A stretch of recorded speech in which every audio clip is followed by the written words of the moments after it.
臭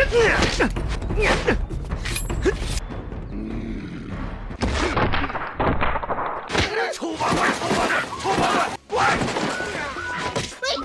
你们找死！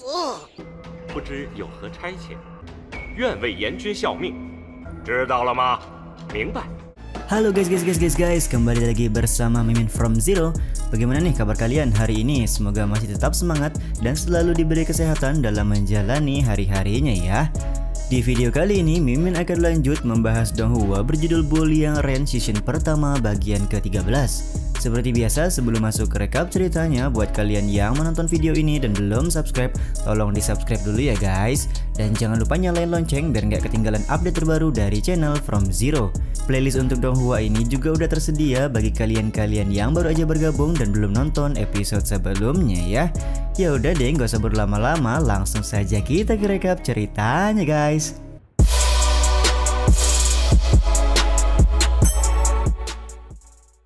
Scene awal masih dimulai dengan pembicaraan antara Raja Qi dan juga Ketua Aula Tongwen.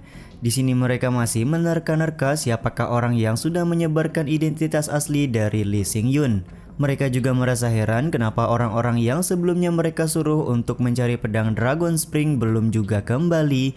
Dari sisi Aula Tongwen, Zivan belum kembali, sementara dari sisi Balai Huayin, Jirusu juga belum kembali. Ketua Aula pun mulai memikirkan bahwa orang yang menyebarkan identitas asli dari Lee Xingyun adalah Bully yang Ren yang selama ini sudah tidak diketahui keberadaannya. Sementara itu di tempat lain, Fan Yintian masih tidak bisa menerima kalau dia mendapat perintah untuk membawa Lee Xingyun ke Balai Huayin dengan selamat. Di satu sisi dia merasa aneh karena tiba-tiba saja anak buahnya yang sedang berjaga di luar tiba-tiba menjadi senyap tak bersuara.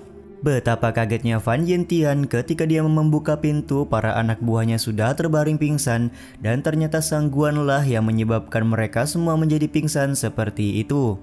Sang Guan juga dengan sangat cepat berhasil mengalahkan Fan Yintian dan berusaha menyelamatkan Lee Xingyun dari ikatan tali. Ternyata sedari awal Sang Guan memang sudah mengikuti Lee Xingyun dan juga Jirusu atas perintah dari Yuan Tiangang.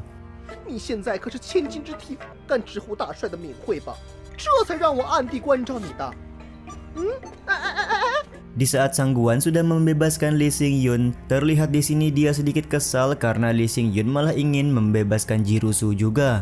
Namun ya karena Sang Guan tidak bisa menolak, akhirnya dia pun mempersilahkan agar Lee Xingyun menyelamatkan Jirusu pada saat itu. Di saat Jirusu sudah bebas, dia langsung mengambil penawar racun yang ada di kantung Fan Yintian agar racun yang ada di dalam tubuh Lee Xingyun tidak menyebar. Kembali lagi ke Aula Tongwen, Raja Qi bertanya kepada Ketua Aula apa yang akan Ketua Aula lakukan setelah mereka nanti bertemu dengan Lee Xingyun. Dengan tegas Ketua Aula menjawab kalau dia akan membuat Lee Xingyun naik tahta kembali menjadi seorang kaisar serta membangun kembali kejayaan Kekaisaran Tang. Di sini Ketua Aula juga bertanya apakah Raja Qi punya rencana lain atau tidak. Raja Qi menyebutkan kalau dia mempunyai pikiran yang sama dengan Ketua Aula. Lagi pula selama ini wilayah Balai Huayin dan gelar Raja Qi dia dapatkan dari Kekaisaran Tang. Jadi mana mungkin Raja Qi menelantarkan Lee Xingyun yang merupakan keturunan Kaisar Liye. Setelah pembicaraan mereka selesai, Raja Qi pun berpamitan kepada Ketua Aula untuk kembali ke Balai Huayin.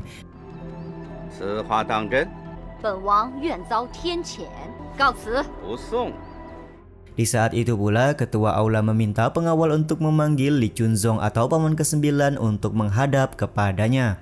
Kembali ke kediaman Fan Yintian, Lee Xingyun kelihatan sudah berhasil menetralkan racun yang ada di dalam tubuhnya. Saat itu juga dia bersama dengan Sang Guan ingin membuat pelajaran kepada Fan Yintian yang sudah memberikan racun tersebut. Namun di sini Jirusu menghadang Lee Xingyun serta memberikan saran agar Lee Xingyun tidak membunuh Fan Yintian karena dia dan Fan Yintian berasal dari tempat yang sama. Karena terus-terusan menghalangi, akhirnya Sang Guan menotok syaraf dari Jirusu agar dia tidak bisa bergerak dan memudahkan dia serta Lee Xingyun untuk memberi pelajaran kepada Fan Yintian. Ketika mereka berdua hendak membunuh Fan Yintian, terlihat ada sedikit keraguan-raguan di mana Lee Xingyun dan Sangguan ini tidak pernah membunuh manusia sebelumnya. Karena tahu kalau Lee Xingyun akan memerintahkan dia untuk membunuh Fan Yintian, Sangguan dengan sangat cepat langsung ngiprit kabur dari dalam rumah. Ya! 我还弄脏了手。人呢？星宇，劝你给我回来！ Pada akhirnya Lee Xingyun pun tidak berani untuk membunuh Fan Yintian dan melepaskan Jirusu dari totok syaraf yang dia dapatkan sebelumnya. Tanpa diduga di sini Jirusu langsung mencium Lee Xingyun sebagai tanda terima kasih karena dia sudah mau mengampuni nyawa dari Fan Yintian. 要不我非……这是还你刚才那。 Sementara itu di Aula Tongwen, paman ke-9 sedang menghadap ketua aula. Ternyata di sini ketua aula ingin bertanya pendapat paman ke-9 tentang Raja Qi dari Balai Huayin. Paman ke-9 pun berkata kalau Raja Qi adalah seorang pemimpin, namun ya seperti yang diketahui kalau gaya bicara dan kepemimpinannya sangat misterius serta seperti seorang wanita saja. Yap, di sini ketua aula pun akhirnya memberitahu paman ke-9 kalau Raja Qi memanglah seorang wanita asli dan bukan jadi-jadian. Perkataan ketua aula tersebut sontak membuat paman ke-9 kaget karena dia mengira kalau Raja Qi selama ini adalah seorang laki-laki. Terlebih lagi dia juga memuji Raja Qi yang mampu membentuk Balai Huayin dengan seluruh pasukan wanita di dalamnya. Di saat itu pula, ketua aula memberitahukan tujuan aslinya memanggil paman ke-9 adalah untuk diam-diam mencari keberadaan dari Lee Xingyun dan mengundangnya untuk pergi ke aula Tongwen. Ternyata di sini ketua aula punya maksud lain kepada Lee Xingyun karena dia menganggap kalau Lee Xingyun adalah bidak yang cukup penting untuk perkembangan dari aula Tongwen mereka. Selain itu, ketua aula juga meminta agar paman ke-9 membawa Zifan kembali karena ya sudah lama sekali dia tidak pulang ke rumah. 天下这盘棋，我明白了。还有，他这么久没回来，我着实是放心。 Singkat cerita, setelah mendapat perintah dari ketua aula, paman ke-9 dan paman ke-10 langsung mencari Zifan di sebuah penginapan. Mereka berdua kelihatan mengintimidasi para pelayan penginapan guna bisa mendapatkan informasi pergi ke arah manakah Zifan setelah menginap di tempat ini. Setelah mendapatkan informasi, paman ke-9 meminta pelayan untuk merahasiakan kedatangannya dan kemudian bergegas pergi. 找咱们那个宝贝侄子去。 Sementara itu di dalam hutan, Lee Xingyun sedang bersama dengan Jirusu menyadari kalau mereka sedari awal sudah diikuti oleh seseorang. Dan benar sekali orang tersebut adalah Sangguan yang berinisiatif melindungi Lee Xingyun meskipun tidak mendapat perintah dari Yuan Tiangang. Lee Xingyun pun kelihatan dengan sangat terpaksa mengizinkan Sangguan untuk ikut bersama dengan mereka karena dia tidak punya pilihan lain lagi. Terlebih lagi yang terpenting pada saat ini untuk mereka adalah mencari tahu di manakah keberadaan dari Lin Xuan dan Zifan berada. Di tempat lain di kota Yozu, Zifan bersama dengan Lin Xuan terlihat sedang makan siang dan di sini Zifan juga melihat poster buronan dari Lee Xingyun serta tidak menyangka kalau dia adalah keturunan Kaisar Liye. Begitu pula dengan Lin Xuan yang sama sekali tidak menyangka bahwa identitas kakak seperguruannya ternyata begitu penting. Beberapa saat kemudian tiba-tiba saja paman ke-9 datang ke tempat makan dan bertanya kepada Zifan kenapa dia tidak memberikan kabar sama sekali ketika berada di luar karena ya ketua aula sangat mengkhawatirkan keadaan dari Zifan. Zifan pun menyebutkan kalau dia mendapat beberapa masalah yang menyebabkan tidak bisa memberikan kabar dan tidak pulang ke aula Tongwen. Berhubung paman ke-9 sudah bertemu dengan Zifan, dia pun segera meminta Zifan untuk pulang dan jangan lagi mencari Lee Xingyun atau mencari pedang Dragon Spring seperti yang diperintahkan. Zifan dan Lin Xuan sangat kaget ketika mengetahui paman ke-9 mendapat perintah untuk mengundang Lee Xingyun datang ke aula Tongwen atas perintah ketua aula. 我还没完成呢。这个呀，情侣星云，坏了，姑娘，你。 Dan yap, akhirnya di sini paman ke-9 mengetahui identitas Lin Xuan adalah adik seperguruan dari Lee Xingyun. Sontak hal ini pun membuat Zifan langsung melempar Lin Xuan ke luar pagar agar bisa menghindari paman ke-9-nya yang pasti akan menyerang Lin Xuan karena dia cukup membenci Lee Xingyun.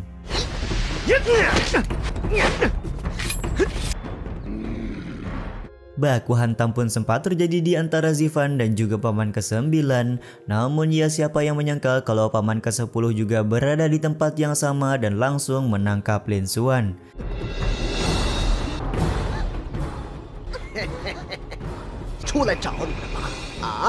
Di saat yang sama juga, Lee Xingyun, Jirusu, dan juga Sang Guan sudah sampai di depan gerbang kota Yozu.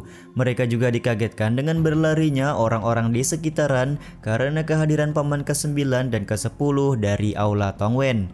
Karena Sang Guan mengetahui identitas paman ke-9 dan paman ke-10, dia kemudian menotok syaraf dari Lee Xingyun dan juga Jirusu karena takut mereka berdua bertindak gegabah.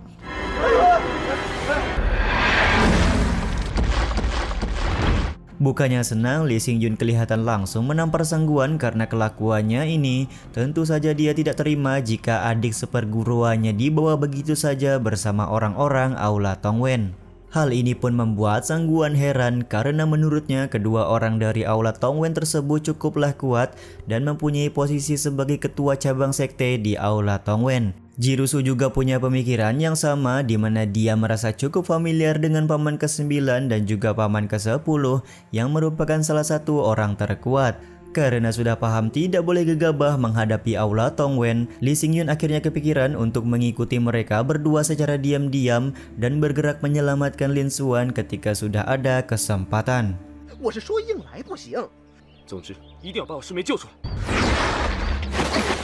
Singkat cerita, paman ke-9 dan paman ke-10 berhenti di sebuah tempat karena mereka perlu beristirahat setelah berjalan seharian. Dan siapa yang menyangka bahwa di dalam tempat yang disinggahi oleh mereka ini ada Chihuo dan Cinceng yang sedang melakukan aksi mereka. Seperti biasa, setelah melihat Zivan, Chihuo dan Cinceng langsung mencoba untuk membawa Zivan kembali bersama dengan mereka berdua. Namun ya di sini kelihatan kalau paman ke-9 menghadang Chihuo dan Cinceng karena ia tidak terima jika tuan muda Aula Tongwen diganggu oleh orang lain. Sontak hal ini pun membuat Chihuo dan Cinceng berbicara kalau mereka berdua tidak boleh menyinggung orang dari Aula Tongwen serta meminta dengan baik-baik agar paman ke-9 membiarkan Zivan ikut bersama dengan mereka.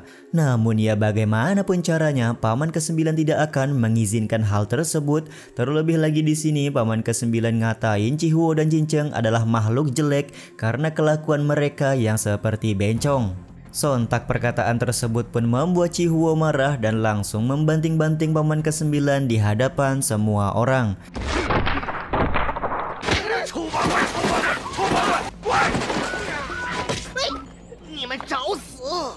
Kondisi ini pun membuat paman ke-10 harus turun tangan untuk melawan kedua bencong tersebut. Dan di saat yang sama, Lee Xingyun dan rekan-rekannya sudah berada dekat dengan lokasi dari Lin Xuan karena mereka mengikuti jejak yang dibuat oleh paman ke-10.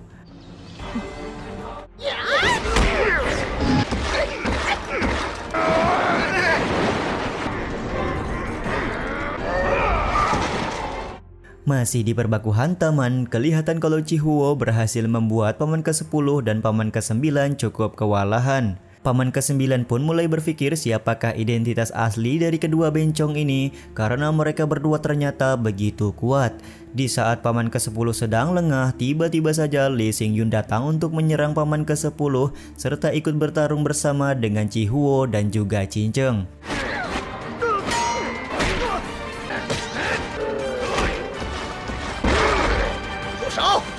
Setelah beberapa serangan kombinasi dilakukan, paman ke-10 kelihatan masih baik-baik saja dan di luar dugaan paman ke-9 menarik diri dari pertarungan ini karena dia tidak ingin mencari masalah dengan Chihuo dan Cinceng serta sudah menemukan keberadaan Lee Xingyun. Terlebih lagi di sini paman ke-9 langsung memberi hormat kepada Lee Xingyun serta menyampaikan kalau ketua Aula Tongwen memberi undangan kepada Yang Mulia Lee Xingyun untuk datang ke Aula Tongwen. Sang Guan yang melihat hal ini pun tidak merasa heran karena ya identitas asli dari Lee Xingyun memang cukup istimewa, yaitu keturunan Kaisar Liye.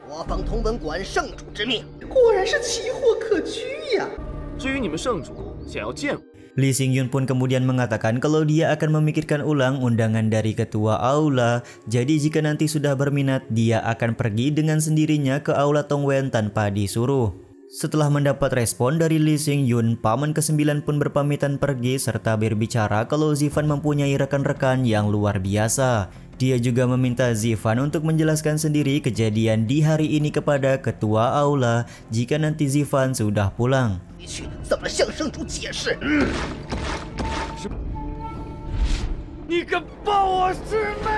Sementara itu di Sekte Xuanming, cabang kota Yozu, 3 Raja Neraka secara khusus mengundang seorang pencuri handal bernama Wen Tao untuk sebuah tugas. Dan yap, tugas tersebut adalah untuk mencari jasad dari adik kelima mereka yaitu Jiang Zhaoyi karena sampai sekarang jasadnya belum ditemukan. Terlebih lagi, misi untuk Wen Tao ini juga sangat rahasia dan tidak boleh diketahui oleh siapapun. BTW guys, Wen Tao ini bakalan jadi karakter penting juga ya sampai ke season 6-nya nanti. Jadi ikutin aja ceritanya ya guys. 不知有何差遣，愿为阎君效命，知道了吗？明白。 Sementara itu di Sekte Xuanming, Nenek Meng memanggil Haibai bersaudara untuk pulang karena ada sesuatu yang ingin dia bicarakan. Ternyata di sini Nenek Meng sudah mengetahui kalau Haibai bersaudara adalah aktor utama kematian dari Jiang Zhaoyi. Di luar dugaan, Nenek Meng juga ternyata berpikiran kalau Jiang Zhaoyi adalah orang yang bodoh, jadi kalau dia mati juga tidak merugikan bagi Sekte Xuanming mereka.